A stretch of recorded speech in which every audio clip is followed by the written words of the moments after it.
for Chapter 11, Strategy Execution, Strategic Change, Culture, and Leadership.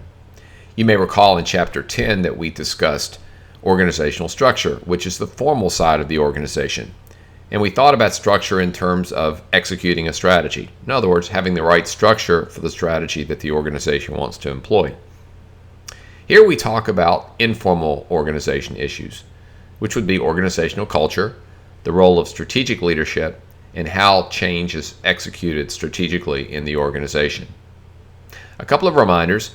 We want to consider the plan for implementation before adopting a strategic alternative. The contents of chapters 10 and 11 provide you with a toolkit to think about in terms of execution, but there may be some other considerations as well.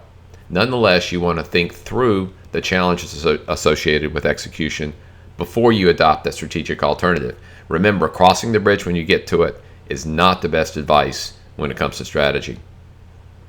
Secondly, the greater the strategic change, the more complex the implementation. We'll talk briefly about strategic change at the end of this audio commentary, and that might give you a better understanding of the relationship between execution and change. Well, let's start with organizational culture. Organizational culture refers to the shared values and patterns of belief that are accepted and practiced by members of a particular organization. So if you work at McDonald's, you may talk about a McDonald's culture. If you work at Google, a Google culture. The idea here is that there are certain ways things happen that are just different from one organization to another.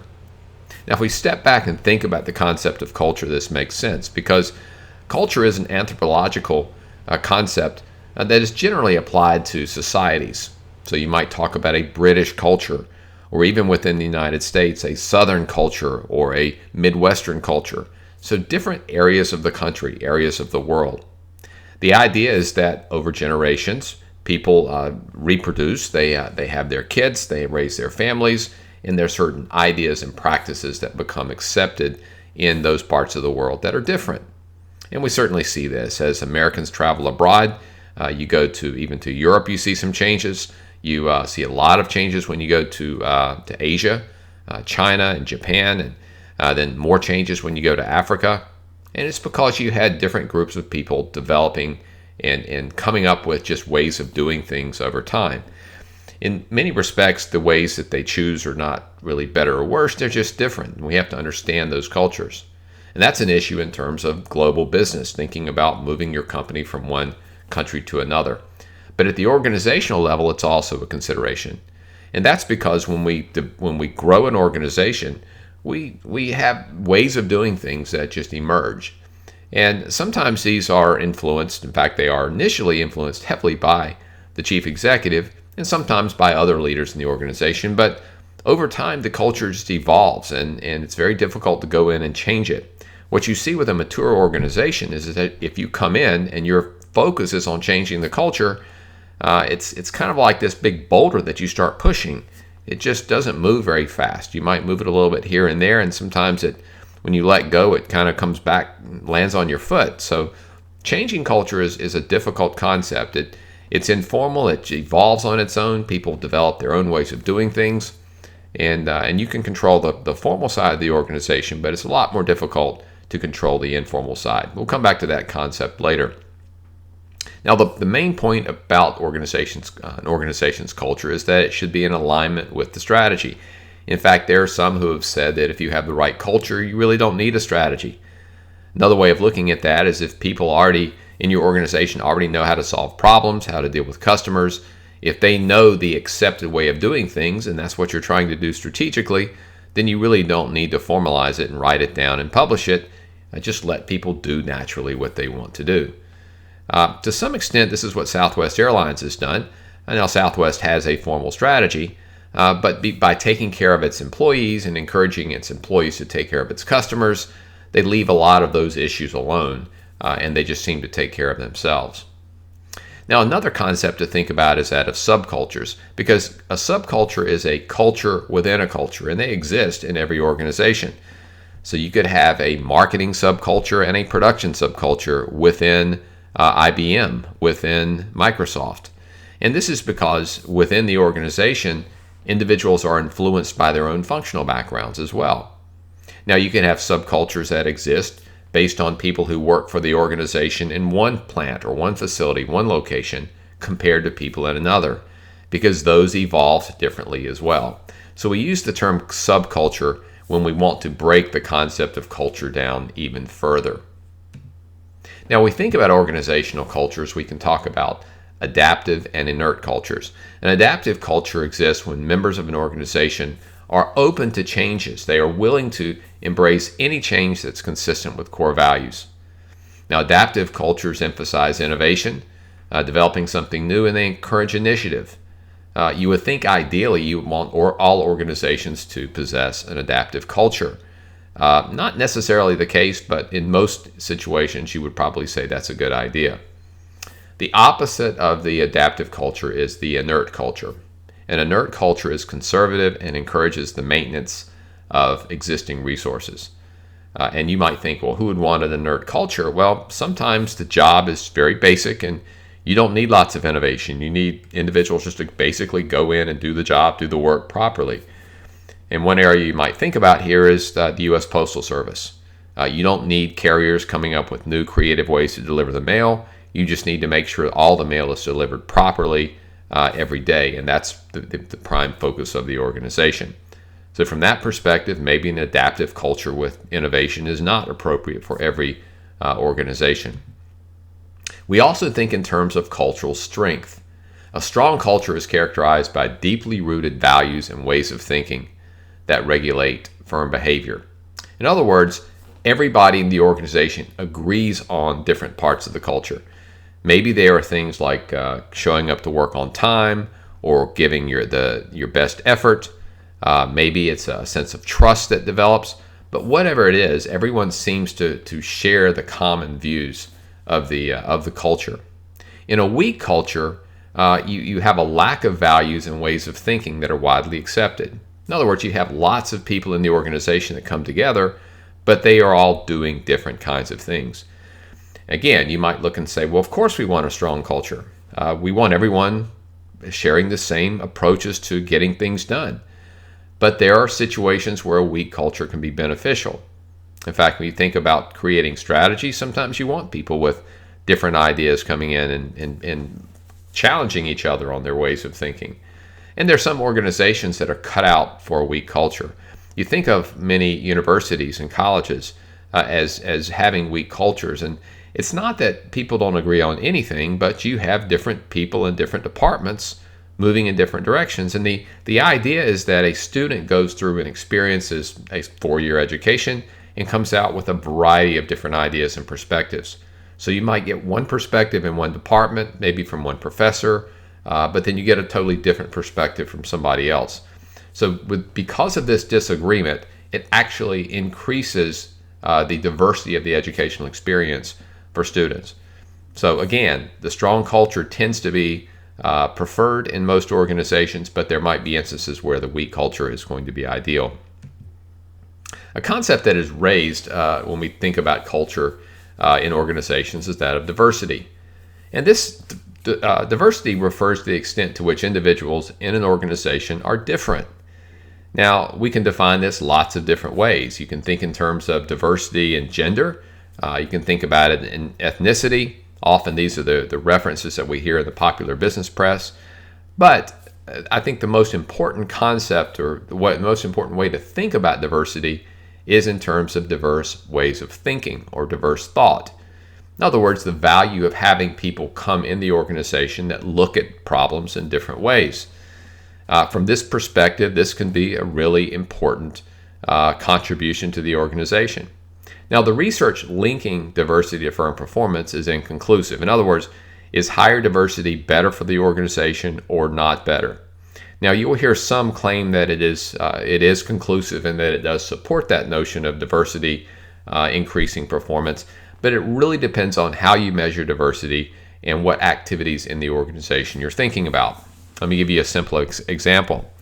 If you are formulating a strategy, it's probably very helpful to have people from different backgrounds come to the table. And I don't necessarily mean different genders or ethnicities. I mean people who come with different ways of framing a problem. because you'll have a very robust conversation. You'll think about all the options, and out of that type of discussion can often come a very potent strategy. So diversity can really help you from the perspective of strategy formulation. But if we flip it around and think in terms of execution, just how much diversity do you want? When it's time to put a strategy into action, everybody's got to be on the same page. So from that perspective, maybe you want a stronger culture. Maybe you want less diversity. Maybe you want people putting the strategy into action who look at the organization and its objectives and goals the same way.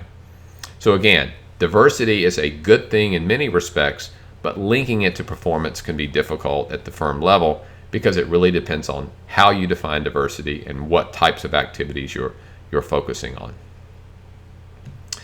Well, can we change the culture? That would be, I guess, the ideal question of any executive. If the culture is important, what do I need to do to make it fit my strategy? Well, sometimes you need to change the strategy to fit the culture, but there are things you can do to change the culture as well. But it's difficult. It's a complicated process. Cultures don't change overnight and rarely are changed in a short period of time. Sometimes they can be if you have a jolt from a real extraneous type event. So cultural change is possible, but the efforts often fail primarily due to a lack of understanding about how a culture can be changed and how long it's likely to take. So here are 5 ways to shape a culture, keeping in mind that these aren't easy and they can take time. The first is to systematically pay attention to the areas of the business believed to be linked to the success of the strategy. In other words, you identify the parts of the culture that you want to retain and accentuate so that the strategy will be fulfilled, and those are the areas that you focus on. These are areas should be critical to the long-term firm performance and survival. Perhaps it's things like customer service, new product development, or quality control. So if customer service is really part of your strategy, then you focus on that dimension within the culture and you reinforce it as much as possible. You can also react strategically to critical incidents and organizational crises. Now, we'll talk about crises in Chapter 12, but a critical incident is sort of a lighter version of a crisis. It's something that happens that is out of the ordinary, and everyone turns to the leader to see what's going to happen. How you respond to a critical incident or a crisis will dictate, in many respects, how people start looking at you and thinking in terms of their own membership in that organization. So if you see, let's just say you have an employee that walks in, or a customer that walks in with a product and is really concerned, and maybe the product's out of warranty, but it just hasn't met the customer's needs. Now, you could just say, I'm sorry, the product's out of warranty, or it's too late to return it, or what have you, and send the customer back on his way. But if there's a lot of attention to that, let's just say it's a heated debate or discussion between customer and representative of the company, if you step in as the leader and say, we're not going to let you leave here dissatisfied. Here's a new product. Now, again, I'm not saying that's the ideal way to do it. I mean, you might say that's costly, but here's the point.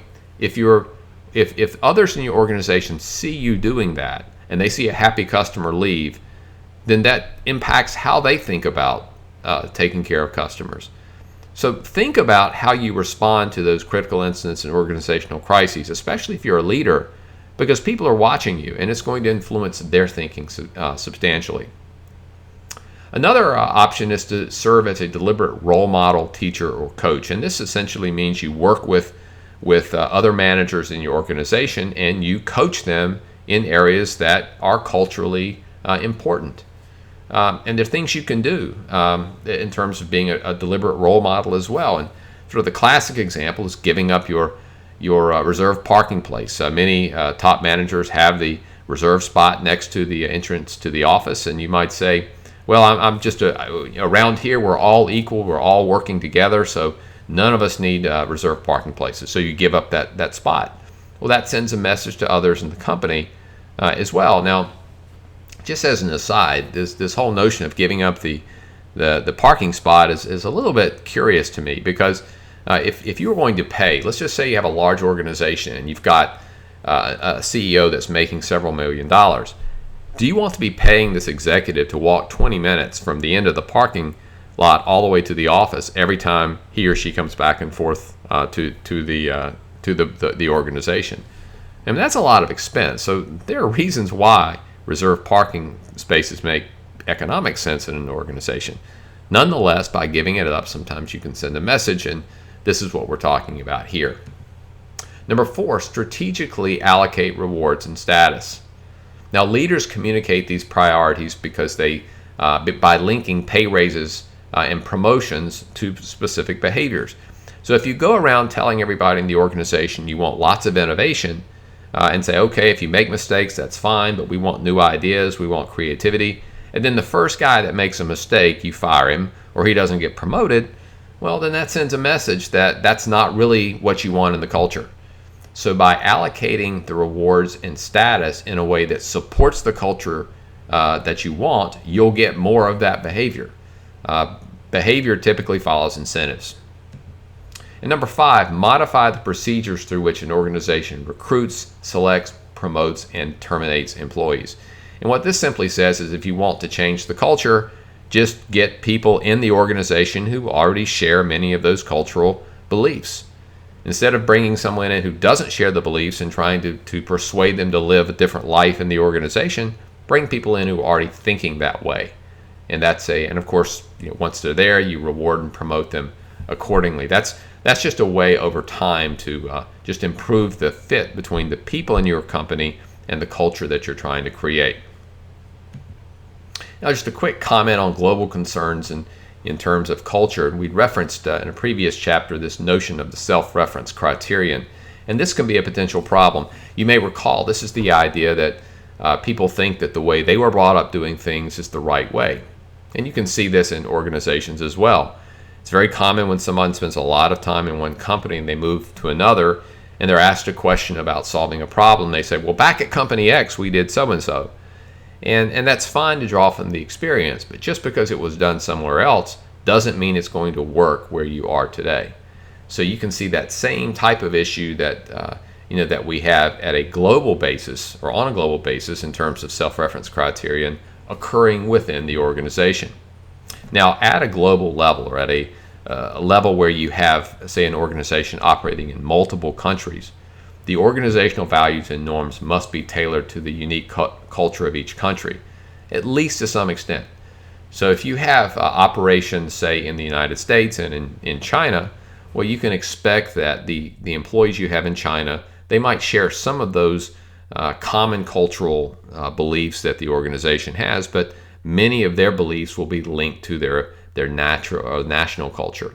So there are going to be some differences there, and those have to be taken into account. Well, let's shift gears and talk about leadership, or in this course specifically, strategic leadership. Leadership, or managerial leadership, is just about getting things done, about seeking the cooperation of others to accomplish a goal. But when we talk about strategic leadership, we're talking about more than managerial leadership. We're talking about creating a vision for the firm, developing strategies, and empowering individuals throughout the organization to execute those strategies. Now, every leader has a distinctive leadership style, but we can think in terms of leadership in a very simplistic manner and talk about transactional leaders and transformational leaders.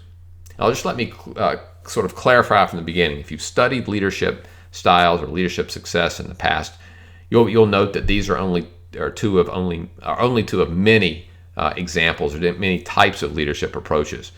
But they do illustrate the differences in leadership approach and how those different approaches might be connected with strategy. So we're only going to talk about transactional and transformational just to make that point here. Transactional leaders use the authority of the office to exchange rewards such as pay and status for employees' work efforts. And they typically seek to enhance an organization's performance steadily, not dramatically. So essentially, a transactional leader says, you come to work, I pay you. You do a good job, I give you a bonus. And the idea is to improve performance incrementally. Transformational leaders take a different approach. They inspire involvement in the mission. We're all on the same team here. There are great things we can do. They give followers a dream or vision of a higher calling. Just imagine what we could do for the world as if we did X, Y, and Z as this company. Transformational leaders seek more dramatic changes in organizational performance. Now, transformational leaders are often compared to innovation, or they often include innovation. Austrian economist Joseph Schumpeter identified 5 types of innovation we can think about here. One is new products, another is new materials or resources, a third is new markets, a fourth is new production processes, and 5 is new forms of organization.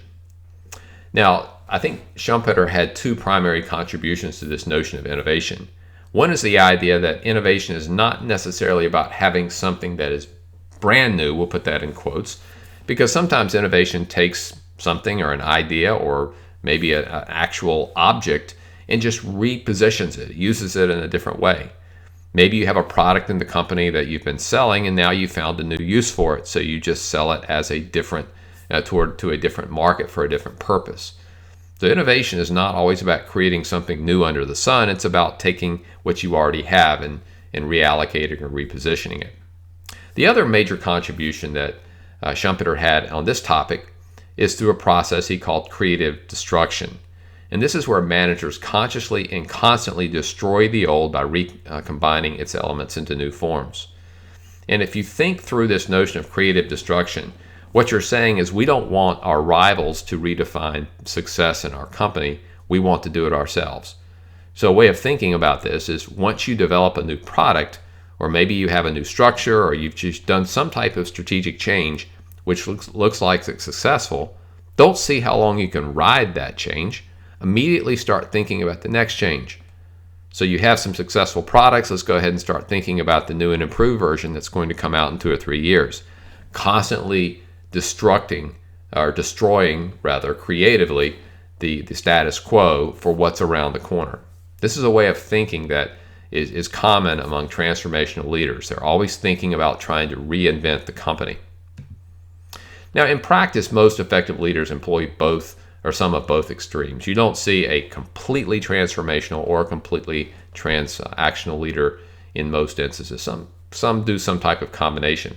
And the best style sometimes depends on the situation, which means you might have a situation in a company, maybe it's a big crisis has occurred and the company's failing and you need a new CEO. It might require you to bring in a transformational leader at that time. Or maybe there's another organization that's doing well, it's going through some modest growth issues in the company, and maybe you want a transactional leader. So the situation can dictate the type of leader that might be most effective. The connection with strategy is kind of interesting as well. On some level, you might think that a transactional leader would fit a low-cost strategy. The idea being that you want someone who can come in and just work incrementally to build economies of scale and minimize the cost of production. And maybe if you want to emphasize quality or new products or sort of the new and improved, you want someone who comes in with a transformational type of thinking, someone who can encourage everyone in the organization to create. So there is a bit of a link there, and that's the point of discussing transformational and transactional, is to show it has a link with strategy. But this isn't a clear link in all instances. There may be situations where you would want a transformational leader even if the strategy is low cost. Or on the contrary, you might like a transactional leader in a situation where you have a differentiator or differentiation type strategy or even a prospector. So there is a relationship between leadership style and strategy, but it's not always a clear one. Another issue in terms of leadership is what we call emotional intelligence. Sometimes this is called EQ. So the point here is that regardless of the leadership style, whether it's transactional or transformational or anything else, a leader's likelihood of success can be linked to other factors, including psychological attributes, motivation, empathy, self-awareness, social skills, and the like.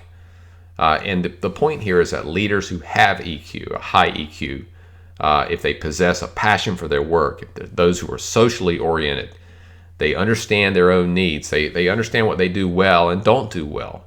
They know their subordinates. They can gain their trust. They are confident, and they can secure the support necessary to lead their organizations. These are the leaders that tend to be most successful. So it's not just about strategy, and it's not just about leadership style. It's about having that emotional intelligence. And it's very important for all leaders to be pursuing these kinds of characteristics, even if they're in organizations where they feel like the strategy and culture are already aligned. Well, we're going to close this chapter with a discussion of change, or executing strategic change. And you may recall one of the themes to this in the previous chapter is this notion that when you try to institute a substantial strategic change, the execution can be really complicated. That's certainly true. There's a three-step process that we sometimes think about in terms of change. And we start with the idea that we recognize the need for a change. You might say, well, that's pretty easy. Why do we consider that part of the process? Well, it's amazing in a lot of situations when you try to institute a strategic change, there are people in the organization who wonder why it's necessary. And that can be a real problem. So you want to start with that notion that everyone in the organization understands that change is important and that we've got to do this. Poor performing firms are usually the first to recognize the need for change. The company's been losing for 6 quarters in a row. Something's got to give. So everyone gets on this idea that something has to change. But the progressive companies are the ones who can see that things might be changing later, or might be something around the corner that's not positive for the company. So let's get everyone on board with this notion of change early on, and let's stay ahead of the curve. The second step is to create a shared vision of what the change will look like. So let's all work together and think about what kind of company we want to create. What's our vision for where we want to be in 1, 3, 5 years? If we share that vision, create that type of shared vision, then when it comes time to institutionalize the change, which is step 3, we have people behind us because they will feel like they were part of that process. If you contribute to the notion of change and of thinking about strategic change, then when it's time to execute, you're more likely to follow it. And again, remember here that change starts at the top. If the CEO wants the organization to change, but the top executive is not willing to do some things himself or herself, the likelihood of change occurring is very low. Well, this brings us to case analysis step 23, which draws from this chapter and the previous chapter. And this is strategy execution. Remember when we came out of step 22, we had some alternatives that we had analyzed and recommended. And here we're talking about the plan for executing those alternatives. And we're answering a simple question. How will the recommended strategic alternatives be implemented? What will we do? We can draw from the tools that we've covered in chapters 10 and 11, but sometimes it's just the practical nuts and bolts of explaining what you're going to do. So if you're talking about a growth strategy, well, where are you going to grow? How? Are you going to open new locations in a particular area? Which areas? Why? How long do you expect this process to take?